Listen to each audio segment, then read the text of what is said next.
बहू, तुम अपने रहने का दूसरा इंतजाम कर लो। रजनी जी सुबह उठकर मंदिर जाने के लिए तैयार हो गईं। ये उनका रोज का नियम रहता है। उन्होंने दरवाजा खोला ही था कि बहू अलका के चिल्लाने की आवाज आई। देखो, तुम्हारी माँ तो सुबह नहाकर मंदिर निकल जाती है और दिन भर घर में मैं ही खटती रहती हूँ। सारा घर मुझे ही देखना होता है। झाड़ू पोछे से लेकर बर्तन कपड़े और खाने का काम भी करो। मैं तो इस घर से कभी निकल नहीं पाती हूँ। अरे, इनका मन नहीं लगता तो कहीं निकल जाएं। मुझे तो इनकी ज़रूरत भी नहीं है। तभी मुन्ने की रोने की आवाज़ आई। अलका अंदर भागी। तब तक रजनी जी मंदिर के लिए निकल चुकी थी। रजनी जी ने सब सुन लिया था। फिर ये पहली बार तो नहीं हो रहा था।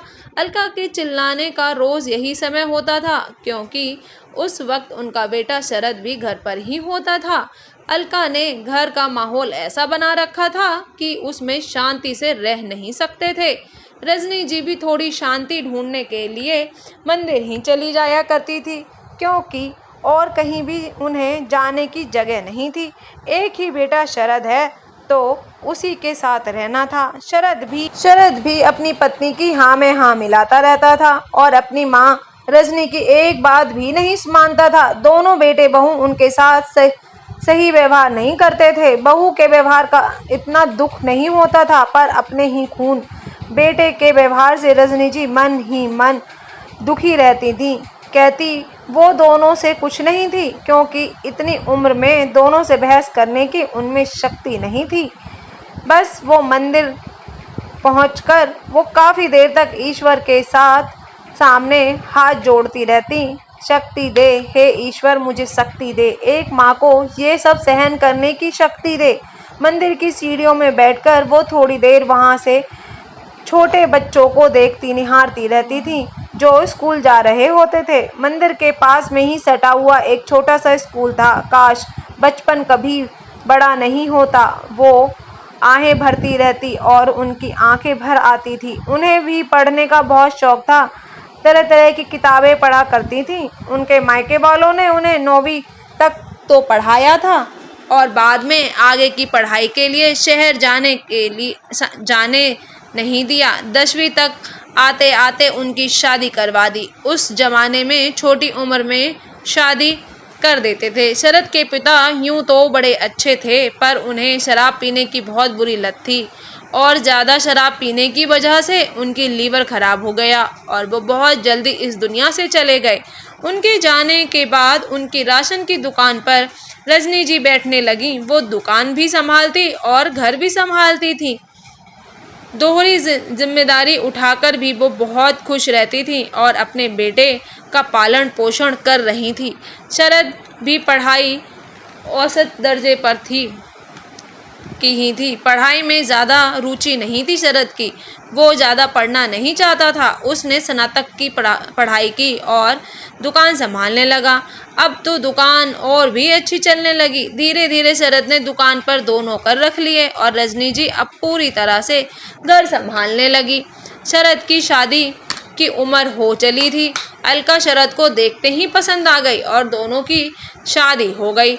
अपने बेटे का घर बसता देखकर रजनी जी काफ़ी खुश थी और वो इस चीज़ से भी खुश थी कि शरद में कोई बुरी आदत नहीं थी। उसे सिगरेट और शराब की बुरी लत नहीं थी और दुकान भी वो काफ़ी अच्छे से संभाल रहा था। शादी के बाद घर अलका ने संभाल लिया था और दुकान शरद ने। तो अब रजनी जी निश्चित हो गई थी। अब वो चारों धाम की यात्रा पर जाना चाहती थी। उन्होंने अपनी इच्छा बेटे और बहू को बताई तो अलका भड़क गई। चारों धाम की यात्रा में पता भी है कितना खर्चा होता है। हमें तो हनीमून पर कहीं नहीं लेके गए और अपनी माँ को चारों धाम पर भेजोगे। किसी को कहीं जाने की कोई ज़रूरत नहीं है। दरअसल अलका हनीमून पर विदेश जाना चाहती थी और वहां जाना काफ़ी महंगा पड़ रहा था, इसीलिए शरद ने मना कर दिया था और फिर वो गुस्से में कहीं भी नहीं गई।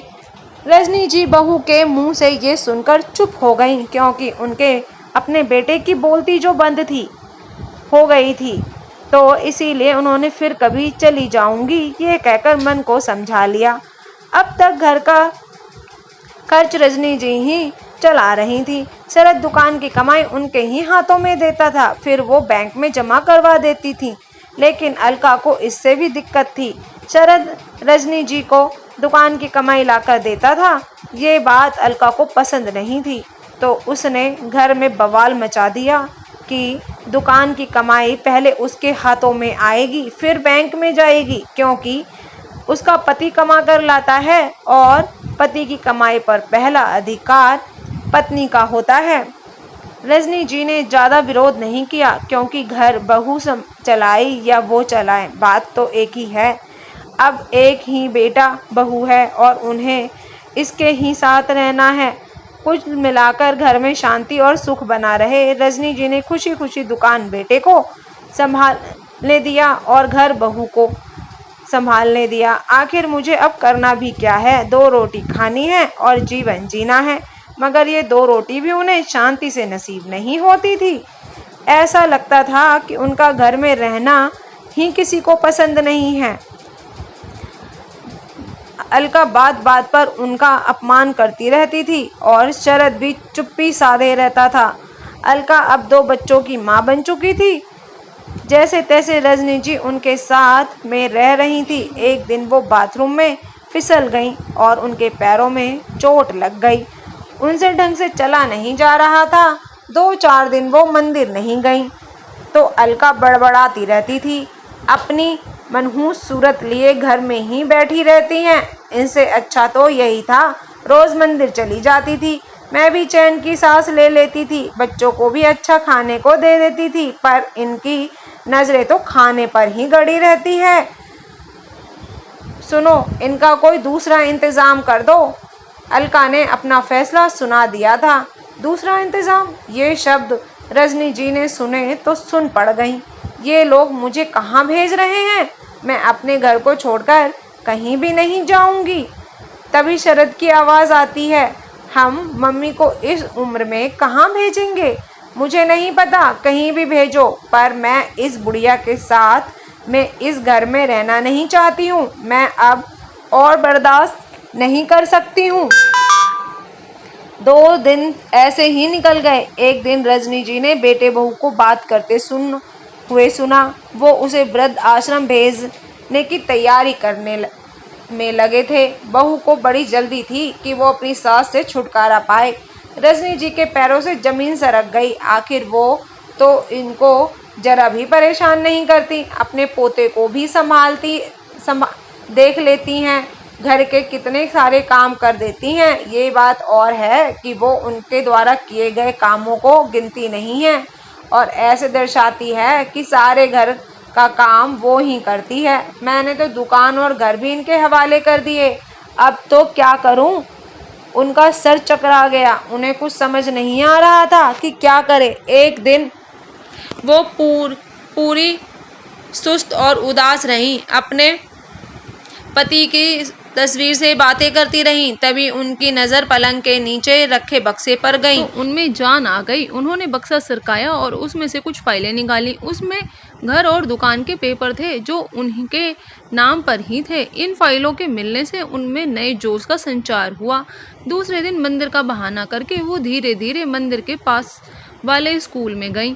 वहाँ टीचर को अपनी परेशानी बताई कि वो किस तरह से अपने बेटे बहू से त्रस्त हैं। तो टीचर ने उन्हें एक वकील का फ़ोन नंबर दिया और कहा कि आप बात कर लें। वकील ने उन्हें अपने ऑफिस बुलाया और उनकी सारी कहानी सुनी। तो उन्होंने पेपर देखकर कहा कि पति के निधन के बाद उसकी संपत्ति, घर, ज़मीन, दुकान, सब पर पहला हक पत्नी का ही होता है और ये घर और दुकान भी रजनी जी के नाम पर ही है। आपको इस घर से कोई नहीं निकाल सकता। कानून आपके साथ है। ये सुनते ही रजनी जी की आंखों में चमक आ गई। उसने वकील बाबू से सलाह ली और घर चली गई। अगली सुबह जब वो सोकर उठी तो देखा बेटा बहू बच्चों को स्कूल छोड़कर आ गए थे। तब अलका बोलती है कि मम्मी जी, अब आपका और हमारा साथ रहना मुश्किल है। मैं अपने परिवार में बच्चों को और पति की देखभाल करूं या आपकी देखभाल करूं? अब बच्चे बड़े हो रहे हैं और उन्हें भी अपना कमरा चाहिए। घर में जगह नहीं है तो शरद और मैंने आपके लिए कहीं और रहने का इंतज़ाम कर दिया है। आप चिंता मत करिएगा, हम लोग आपसे मिलने आते रहेंगे और बड़ी अच्छी जगह है, आप यहाँ से ज़्यादा वहाँ पर खुश रहेंगी। तभी शरद बिना लाल लपेट के बोलता है, मम्मी आपका सामान पैक कर लो आप अपना, हम दोनों आपको बच्चों के आने से पहले आपको वृद्ध आश्रम छोड़ आते हैं। वहाँ आप भी आराम से रहना और इधर हम भी आराम से रहेंगे। बच्चे कुछ पूछेंगे तो कह देंगे कि दादी गांव रहने चली गई हैं, थोड़ा बड़े होंगे तो आपको भूल जाएंगे। रजनी जी सामान्य होकर बोलती हैं, हाँ अलका, अब हम लोग साथ में नहीं रह सकते, तुम्हें ही नहीं मुझे भी बहुत परेशानी होती है। सच में ये घर भी छोटा पड़ता है, पर मैंने एक उपाय सोचा है ताकि हम सब खुश रह सकें। ये कागजात पढ़ लो, इस घर और दुकान की मालकिन मैं हूँ। बहू तुम दोनों अब यहाँ नहीं रह सकते हो, कहीं जाकर किराए पर बड़ा सा घर ले लो ताकि बच्चों को भी परेशानी नहीं होगी। और हाँ, बच्चों के लिए अलग से बड़ा कमरा लेना। ये घर छोड़कर मैं कहीं नहीं जाऊंगी, पर हाँ अब तुम दोनों का ये घर और दुकान छोड़कर जाना होगा। मैं जब तू छोटा था तब भी दुकान अच्छे से संभालती थी शरद, तू अपने लिए नई नौकरी तलाश ले, क्योंकि मैंने दुकान पर तेरी जगह एक नया लड़का रख लिया है जो तेरा सारा काम काज संभाल लेगा। रजनी जी का साहस और हिम्मत देखकर दोनों बहुत चक्के रह गए। उन्हें यह पता नहीं था कि मम्मी उन्हें ही घर से निकाल देगी। उन दोनों को अपने कानों पर विश्वास ही नहीं हो रहा था। मम्मी आपको पता भी है आप क्या कह रही हैं? आप हम दोनों को घर से निकाल रही हैं? हाँ, तुम दोनों ने ठीक सुना है। जब तुम दोनों इतनी गिरी हुई हरकत कर सकते हो, अपनी माँ को वृद्ध आश्रम भेज सकते हो, तो मैं भी तुमको घर से निकाल सकती हूँ। मम्मी आप ये कैसे कर सकती हैं? अपने ही बेटे और बहू को घर से निकाल रही हैं। लोग क्या कहेंगे? सभी रिश्तेदार आपकी बातें बनाएंगे। हम आपके अपने बच्चे हैं, शरद ने कहा। तो मैं भी तो तेरी माँ हूँ, वो चीख कर बोली। तू मुझे कैसे घर से निकाल सकता है? तुझे जरा भी शर्म नहीं आई? तूने हर बात पर अपनी पत्नी का साथ दिया। मैं ये सोचकर चुप रही कि कोई बात नहीं, अलका घर की बहू है और वो सदा खुश रहनी चाहिए। घर की लक्ष्मी खुश रहती है तो घर में बरकत होती है। पर मैं इस बात पर चुप नहीं रहूँगी कि तू अपनी पत्नी के साथ मिलकर मुझे मेरे ही घर से निकाल दे। इस घर पर तेरा और तेरी पत्नी का कोई हक नहीं है। ये घर मेरे पति का है और कानून के हिसाब से मैं इसकी वारिश हूँ। फिर वो अलका से कहती है, बहू तुम अपने रहने का कोई दूसरा इंतज़ाम कर लो, और हाँ बच्चों को स्कूल से आने के बाद ही जाना, ताकि तुम्हारे बच्चों को भी पता चल लगे कि दादी ने उनके मम्मी पापा को घर से क्यों निकाल दिया। तुम दोनों अपना सामान पैक कर लो और निकल जाओ ताकि मैं भी अपने घर में आराम से रह सकूं। मुझे रोज़ रोज़ अपमान के घूंट तो नहीं पीने पड़ेंगे। रोज़ बहू की जली कटी और ताने सुनने से बेहतर है मैं यहाँ अकेली रह लूँगी और दोपहर के समय दुकान चली जाऊँगी। और अलका तुम बहू तू क्या कहती थी कि मेरी नज़रें तेरे बच्चों के खाने पर लगी रहती है। अरे तो क्या हुआ, बुढ़ापे में हमारी भी खाने की इच्छा होती है और तूने कभी मुझे भरपेट खाना नहीं दिया। ये तो जो तू खाने का रौब जमाती थी ना, ये मत भूलो कि ये खाना बनाने का सामान मेरे पति की दुकान से ही आता था। अलका और शरद की नज़रें झुक गईं। उन्होंने माफ़ी मांगी पर रजनी जी उन्हें माफ़ ना कर सकी। दोनों अपने बच्चों को लेकर घर छोड़कर चले गए।